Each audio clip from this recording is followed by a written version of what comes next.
pozdrav vsem. Zdaj zelo na kratko skušal predstaviti. Skupaj s poslanci Nove Slovenije smo v proceduro v Državni zbor in sicer na izredno sejo Državnega zbora vložili predlog priporočila Vladi Republike Slovenije v zvezi z zlorabo organov odkrivanja, pregona in sojenja. Zdaj, gradivo je izjemno dolgo, zato jaz ne bom šel, niti vas ne želim, bom rekel, zadrževati toliko časa, da bi to gradivo lahko šel kot celoto skozi, zato mi dovolite, da omenim zgolj nekaj najbolj takih izrazitih primerov, ki so v tem gradivu navedeni. Namreč gradivo je razdeljeno na 3 sklope, prvič na sodno zaključene primere, tako da ne bi mogel kdorkoli govoriti o tem, da vplivamo na sodišča, če želite, skratka na sodno zaključene primere. Potem imamo en sklop primerov, ki so delno zaključeni na kakšni stopnji ali pa še niso zaključeni, pa vseeno kažejo na zlorabe. Tretji sklop so pa seveda politični pritiski na odločanje sodišč in pa zadnji sklop pa se niti ne nanaša toliko na delo sodišča, ampak se nanaša bolj na, bom rekel, politično, všečno odločanje in nagrade v zvezi s tem, če želite. Zdaj, pri sodno zaključenih primerih vas ne spomnim, leta 2012 smo imeli v Litiji tisti znani primer deložacije, ko je sodišče gospodu Vaskršiču pravzaprav zaplenilo hišo, jo prodalo za pol takratne vrednosti, ga nasilno izselilo. V letošnjem letu pa so stekli vsi postopki, tudi postopki na Evropskem sodišču za človekove pravice in kot veste, država Republika Slovenija njemu dolguje 85 000 evrov. Mu jih je že ali pa mu jih mora izplačati. Jaz sem takrat v vlogi notranjega ministra bil pred eno veliko dilemo, to moram priznati. Zakonodaja zelo jasno pravi, da policija nima pravice presojati odredb sodišča, ampak jih mora izvršiti. Mi smo takrat na policiji dobili, torej notranje ministrstvo policiji, dobili odredbo, s katero smo mogli varovati izselitev tega gospoda in jaz moram priznati, da se mi je v duši upiralo, da človeka mečemo na cesto za 125 evrov. Dolga, ki ga je imel takrat do nekih pravnih subjektov. Razmišljal sem o tem, da bi policiji rekel, tega ne naredite. Pa vendarle, bom rekel, sem ostal na strani zakona in policija je varovala to deložacijo. Žal tudi s telesnimi poškodbami policiste, ki so bili telesno poškodovani, sem takrat obiskal. Glede, mi tu navajamo 9 primerov v tem poglavju, ki boste lahko prebrali, ampak jaz bom izpostavil samo še en primer. Ne vem, če se vi spomnite, leta 2010 je potekalo več hišnih preiskav v državi Sloveniji. Tam nekje na Primorskem pa so prijeli policisti poslanca Prijatelja, če se spomnite. Skratka, akcija je tekla tudi v Ljubljani, akcija je tekla tudi v Murski Soboti istočasno. V Ljubljani so pridržali takratnega ministra za kmetijstvo, v Murski Soboti pa mursko-soboškega župana Štihca na mestni občini v njegovih prostorih. Jaz puščam ob strani dogodke okoli Prijatelja, ki tu so sodišča odigrala svojo vlogo, sodba je bila izrečena, mislim, da je mož že odslužil celo kazen. Grenek preokus nastaja zato, ker so tam bile kamere, kar pomeni, da jih je nekdo obvestil. Ampak to vas ne želim opozarjati posebej. Opozarjam na primer gospoda Štihca. Glede, on je bil takrat župan Murske Sobote in so mu odvzeli prostost. In sicer tako, da so ga držali nekaj ur zaklenjenega v njegovi lastni pisarni, brez možnosti, da bi telefoniral ali kogarkoli obveščal. Pa on ni bil preiskovanec. Preiskovanec je bila občina Murska Sobota. Čeprav so vsi mediji poročali o tem, da je on pridržan, da je med osumljeni in ne vem kaj vse. Kasneje, zoper tega gospoda ni bila podana niti kazenska ovadba. Kako lahko nekomu vzamemo prostost, ne, pa potem ne pride niti do kazenske ovadbe ali poročila tožilcev, če želite. Akcijo je vodil gospod Jevšek, takrat vodja kriminalistične policije, ki je seveda nekaj leto ali nekaj kasneje kandidiral na volitvah in zmagal. Čista politična zloraba. Čista politična zloraba. Policije in njenih pooblastil, če želite, tudi v osebne namene, glede na to, da je kasneje on kandidiral na volitvah in celo zmagal in je danes župan Murske Sobote. Jaz se ne bom moril z ostalimi primeri, imate jih pa 8. Ne nazadnje imate Magajno, imate Jelinčiča, če želite. Tudi njega je policija vozila oklenjenega tukaj po državnem zboru in danes ni kriv ničesar več. Ostale primere imate napisane v spisu, torej v zahtevi. Naj opozorim samo še na eno tako značilno packo, če želite, pravosodje. Glejte, ko je podjetje Ekopark, mislim, da je iz Lendave, odnosno Murske Sobote, tam nekje, nakazalo 1500 evrov za kampanjo, volilno kampanjo gospoda Tirka, so bili kaznovani. Namreč nakazilo je bilo nezakonito. A veste kako? Z opominom. Ko pa je neko drugo društvo na nezakonit način financiralo kampanjo gospoda Fištrovca, šlo je za 100 evrov, pa so bili kaznovani s 5000 evrov denarne kazni. Sami presodite realnost odločanja naših sodišč. V gradivu nadalje govorimo o več primerih, kjer so delno zaključili ali niso zaključili. Poglejte, na eni strani imate gospoda Kanglerja, ki ima menda okoli 20 kazenskih ovadb, od tega jih je že 13 padlo na sodiščih. Na sodiščih. Na drugi strani imate gospoda Jankoviča, ki pa po vrstnem redu padajo zadeve že preden pride sploh do sodišč ali pa v začetnih fazah postopkov sodišč. In ni čudno, da se ta gospod smeji in pravi, jaz sem ja proti Janši, zato ne bom nikoli obsojen. Je to delo sodišč? Ne, hvala lepa za tako sodišče. Pomislite na primer Dragice Kotnik. Ko je Maj Globle raziskovala za delo Baričevič, so jo vrgli na cesto, suspens uradno, kasneje so jo sprejeli nazaj.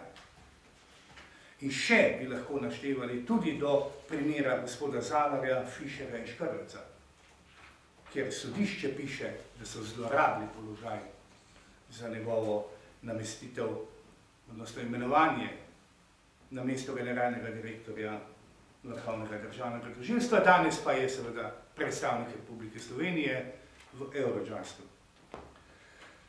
Glede ste v nadaljevanju lahko rečem še marsikaj, v teh pritiskih na sodišče, pa bom uporabil samo eno stvar. Glejte, gospod Klemenčič je v vlogi ministra rekel, letele bodo glave, vkolikor ne bo zadeva zoper gospoda Bavčarja izpeljana do konca. Letele bodo glave. In to reče minister za pravosodje. Vzemite hipotetično situacijo, da sem jaz minister in da jaz to rečem. Kako bi reagirali? Kako bi reagirala javnost in kako bi reagirali novinarji? Presodite sami. V nadaljevanju imamo še nekaj takih primerov in s tem bom bolj tudi zaključil. Ne vem, da se vi spomnite znamenite zadeve dogovarjanja za incidente v Piranskem zalivu, kar je gospod Tone Rop nekako v malo nečistem stanju, bom rekel, po telefonu rekel novinarju v Dušku. V Sloveniji je bila to tema številka 1 približno 2 leti. Na sodišču je stvar končana, v enem delu s poravnavo, v drugem delu pa se postopek še vleče. Ampak gospod Rop je bil nagrajen. postal je podpredsednik Evropske investicijske banke, koliko je tam plača, ne vemo točno. Ampak verjetno to ni poslanska plača v Sloveniji. Pomislite na primer gospoda Martina M. Cvikla. On je vodil neko preiskovalno komisijo v Državnem zboru v zadevi Patria med obdobjem 84. Seveda je bil vsak dan na tapeti Janez Janša. In on je izvoznik afere na Finsko. Soizvoznik, skupaj s nekaterimi drugi, kot je gospod Kos, sta to izvozila na Finsko. Ne? Potem je prišla pa nazaj v Slovenijo ta afera, ki je vplivala na vse volitve od leta 8 do leta 14, vključujoč leta 14. No in gospod Martin M. Cvikl je postal član Evropskega razumskega sodišča za 22.000 evrov plače. To so nagrade. O tem torej želimo spregovoriti na seji Državnega zbora in o tem bomo tudi spregovorili. Jaz sem predstavil 5-6 primerov, no tih imate pa po mojem 25-30. Hvala. Hvala, če so vprašanja. Mogoče samo še katera priporočila predlagati? Ja, kar se tiče priporočila so vam dostopna in boste lahko tudi fizično komentirali ali kakorkoli, jaz jih lahko preberem, ampak gre preprosto približno za to, da Državni zbor vladi priporoča, da skupaj s pravosodnim ministrstvom in Vrhovnim državnim tožilstvom ter sodiščem v roku 3 mesecev pripravi neko poročilo o stanju na tem področju in drugo, da pripravi tudi ukrepe, da ne bi prihajalo do tovrstnih zlorab. To je ena zadeva, tretje priporočilo je malo ostrejše, ki pa pravi, da skuša vlada Republike Slovenije najti odgovornost posameznih oseb. Ker vsi primeri, o katerih sem jaz govoril, niso čisto identični. Ne? Gre za primere, kjer se stvar zlorablja od policije do tožilstva in sodstva. Gre za primere, ker se zlorablja samo policija, kar je redko. Gre za primere, ker se zlorablja tožilstvo, če želite. Samo tožilstvo. Recimo gospod Fojkar je primer zlorabe tožilstva. Tam ni bilo nobenih policijskih postopkov, nobenih, pravzaprav sodišča so šele rešila ta problem, ne? Ampak gre za zlorabo tožilske funkcije, gospe Ovnove iz Nove Gorice, ki danes vodja tožilstva tam. So pa nekateri drugi primeri, gre za zlorabo na celi črti. Primer Patria je zloraba na celi črti. Jaz sem enkrat v preteklosti imel priložnost tukaj v Državnem zboru, da ne bo kakšne pomote, po neki seji govoriti s šefom kriminalistične policije, gospodom Japom. Pa smo rekli, kaj ste naredili v zadevi Patria? Pa rekel, pa daj no. Dajte no. Si stvar zastarala. Se pravi, v njegovi glavi so vsi udeleženci v zadevi Patria krivi, stvar je pač žal zastarala. Kot da ta gospod ni prebral ustavne odločbe, ki pa pravi, da so vsi organi, od policije, tožilstva in sodstva, kršili 28. člen ustave, ki pa govori o tem, da se lahko sodi samo za nekaj, kar je predpisano kot kaznivo dejanje. To pomeni, da je tudi policija obravnavala nekaj, kar ni kaznivo dejanje. Zloraba, čista, na celi črti. Jaz bi še vprašala, sicer nekaj ste že povedali, kako komentirate te zadnje umike dokazov proti gospodu Jankoviću? Glejte, meni so ti ta zadnji umiki, se pravi tistih izjav, te farmacevtke in tako dalje, absolutno presenetili. To se mi zdi čisto nenormalno. Kar se tiče pa ostalega dela, gre za prisluhe. 153 pa 154 člen zakona o kazenskem postopku, to je treba biti pa realno. Jaz ne zagovarjam dolgotrajnega dela gospe tožilke, ki je na tem primeru delala gospe Žgajner. Vendar, ne njej v obrambo, ampak zaradi objektivne resnice je pa treba reči nekaj. Večina slovenskih zahtevnih primerov gre preko 2 let. In do sedaj sodišča niso upoštevali dvoletnega roka, primer je Kangler, ker je imel dva sojenja, kjer so bili ti dokazi ne samo nepravilno kopirani, nepravilno arhivirani, ampak uporabljeni v času po 2 letih. Se pravi, zoper Kanglerja lahko sodijo z nekimi prisluhi, ki so stari več kot 2 leti, zoper Jankovića pa ne. Pa še nekaj, to je spet nenormalno, ne? Še nekaj treba vedeti. V postopku, v državnem zboru je v tem trenutku tako imenovana avtentična razlaga 153 in 154 člena zakona o kazenskem postopku ravno na temo, ali se smejo dokazi uporabiti tisti, ki so starejši od 2 let ali ne. Predlagatelji v državnem zboru, to je Nova Slovenija, predlagajo, da ja. To se pravi, da tolmačimo zakon o kazenskem postopku tako, ker državni zbor ima pravico, da se lahko uporabljajo dokazi starejši od 2 let. Vlada Republike Slovenije, lahko pogledate materijale, ki so tukaj v državnem zboru tudi javno dostopni, se s tem strinja. Če se vlada strinja, pomeni, da se bo koalicija strinjala, ker se bomo strinjali tudi mi, pomeni, da bo avtentična razlaga sprejeta.